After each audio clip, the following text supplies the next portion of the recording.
Sometimes in my quest to trying to watch practically every animated movie that comes out this year, as well as covering all sorts of trailers when they drop, occasionally something might slip through the cracks, especially when it comes to international movies. Sometimes I just haven't got all eyes on enough places all at once, or a YouTube channel that would share a trailer that I'm subscribed to, I just happen to miss in the moment. I vaguely have a life on the side, and that's exactly what's happened here with 200% Wolf. With this being a trailer released under the Studiocanal New Zealand YouTube channel, as well as reposted in other places that I should have seen it, and only now am I actually aware that this movie exists a good 2 to 3 weeks late. Thank you to our Discord server for pointing that back out to me. And to be honest, I haven't really covered all that many animal movies. Typically, it's just not really my thing, or at least when I have the full breadth of the full library of animated movies, it's just not where I go to. We've done the likes of, I guess, Sing and Secret Life of Pets, but it's a very different vibe to the visuals that this is very clearly going for, you know? I haven't seen the kind of furry movies that are probably the inspirations between these kind of productions. You know, I've heard a lot of suggestions for Alpha and Omega, never gotten around to that either.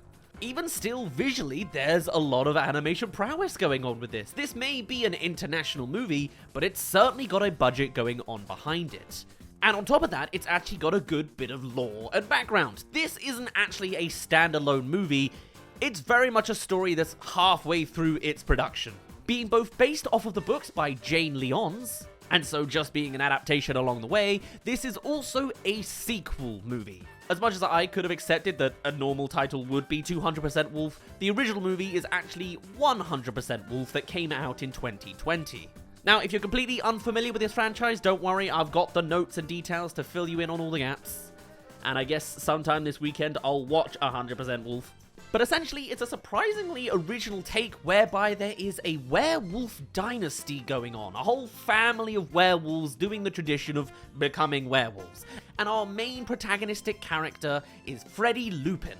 In the original movie, 100% Wolf, he's hoping to finally become a werewolf and become part of the pack, only to discover that they're actually taking the form of a pink and poofy poodle. That's the bit. I'm sure there's all sorts of commentary on masculinity. I wonder how deep into that theme it'll go, but it's, you know, it's all there. Where was I in 2020 when this movie first came out? I don't know, because I've never heard of this movie before, but you could see it being a pretty simple and standard thing. His surrounding family and pack don't respect him by any means, since they're proper, actual werewolf-looking... Well, they're not that werewolf. They don't stand... You know, they're a lot more werewolfy than him. Freddy ends up gaining a collection of dogs that end up being friends with them now that he's an animal. And then by the start of 200% Wolf, sorry if this is a mild spoiler for you, he's in charge of the wolf pack now. He wanted to be respected before, and now he's gone through the trials to make that happen. It's funny, actually. The actual description for the ending, I gotta tell you, it's funny to hear because it's all about, like, alpha males and wolf packs. The description is, transforming back into a poodle in the moonlight and accepting his form, Freddy lets out a loud roar to affirm his status as an alpha wolf, sending Hotspur, the name of the villain, I guess, falling back into the mansion and affirming his failure as a leader. Cool, makes sense thematically for where that story would inevitably be going, but still, I just love loud roar to affirm his status as an alpha wolf. I think it's just internet dialogue of alpha men and beta men and sigma this and that. It just ruined the vibe to me, but still, very entertaining. Anyways, this is of course an Australian-based production. That's why there's not been a big loud shout on a major studio. Although a lot of the people behind this movie aren't exactly hidden people either, with Studiocanal being the main distributors, or at least in the Australian sphere. You then have alternative distributors like Studio 100 Film managing international sales, and Viva Kids doing the US distribution. Does Viva Kids have a YouTube channel? Is that why I didn't notice them? I mean, maybe, yeah, I'm finding a lot of other alternatives, including more international trailers that I've dropped in the past because of complications with their franchises, like Jungle Bunch. We'll get around to that one day, maybe. Anyway, if you're not aware or interested in the studio names behind this production, there is a notable name that stands out in the cast and crew side of things, as making their debut appearance in this franchise, I guess, is, of all people, Jennifer Saunders. Hey, as of now, you've made it halfway through this video. This is just a quick poke to remind you to leave a comment if you have any interesting thoughts about this movie, both as a first impression or if you're familiar with this franchise. I'm obviously a little bit more new to it, but I'd love to know if someone's more informed about it.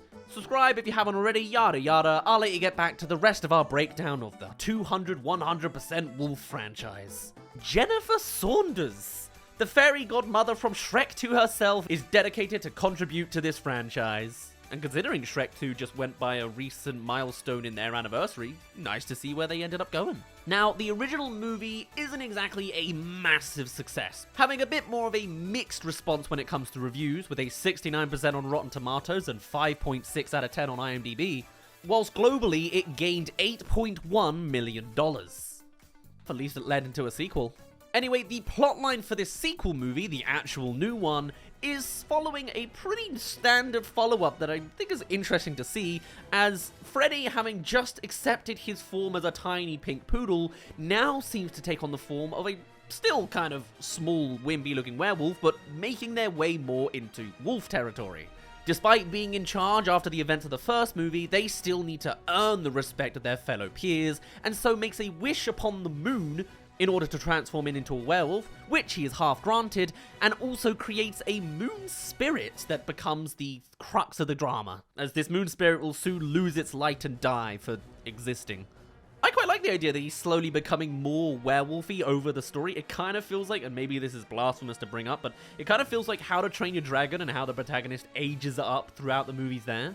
Although I guess in a weird way it does get in the way of the whole poodle vibe. And now the plotline is restoring cosmic order, but, you know, very interesting. You could certainly say that I'm intrigued. Considering I came into this at a bit of a disadvantage, since I'm not really into this kind of movie, it's winning me over. Other descriptions for the synopsis say that they must seek out a dangerous sorceress with a grudge against the wolf pack, and perhaps they will succeed if the team can avoid being turned into were-toads. Cool, didn't know that was a thing. And Freddy can resist the pull of forbidden earth magic. God, I don't know what Jane Leons was cooking up, but they apparently are writing some fire original ideas. Now, some other names attached to this production on the more crew side of things, you may or may not be aware of, since, this is, very much in the Australia-New Zealand territory, but we have directing is Alex Staderman. The screenplay is being done by Finn Edquist. Producers are Nano Arietta, Barbara Stephen, and Alexia Gates-Fowl. And then the voice cast is returning from the first movie, so good to know that there are good terms there. Featuring Eli Swindles, Samara Weaving, and Akmal Saylor. And then joining alongside Jennifer Saunders for the first time is Peter McCallum and Elizabeth Nabben. You may know them, you may not. I'm not too familiar, but I will certainly document it now. Keep an eye, maybe this is some early career stuff. Or I'll recognize their face when I use their image in the edit. And then the final other details is the fact that this is being done by Flying Bark Productions, the same people who did the 100% Wolf based in Sydney. You've then also got co-production being done by Siamese in Western Australia and Atlantica in Spain, to split up the effort I guess, as well as the actual animation studio being 3 doubles in the Canary Islands. Really just a proper collaborative international movie that treads some new territory that's not another reboot. I mean, I guess it is a sequel, but I'll allow it. All to finish up with the release coming out, what a surprise, this year, being August 8th, at least in Australia. And will likely either be same day for everyone else, or maybe they'll finally do a role reversal and Australia gets it first and delays it for everyone else. Again, I'll probably allow it in this case. This movie, when I first saw it as a prompt, it's not really my thing. But the more I look into this movie, the more I learn of how it's being made and the story that follows it up, it looks like a genuinely interesting, slightly new direction for kids' entertainment. And though I'm not a big fan of the likes of the moon spirit being called Moo Poo, and there's also a lot of cringy jokes in the first movie that apparently is better than the actual trailer shows it to be, I think this could really lead into something quite nice and different. I'm sure I'll get around to watching this movie proper when it does release, and in the meantime, I'll get around to the first movie. If you are aware of this franchise, I'd love to hear your thoughts and explanations behind this movie. But otherwise, that is the news, update, and a little hidden gem in the animation industry going on right now. Or like 2-3 weeks ago. But on that note, I shall end it off there and leave you be. My name's been Daz. Thank you very much for reaching the very end of this video. Let me know your thoughts on this trailer as a first impression, or if you're familiar, I'd love to know your detailed opinions. And I shall see you in a little bit.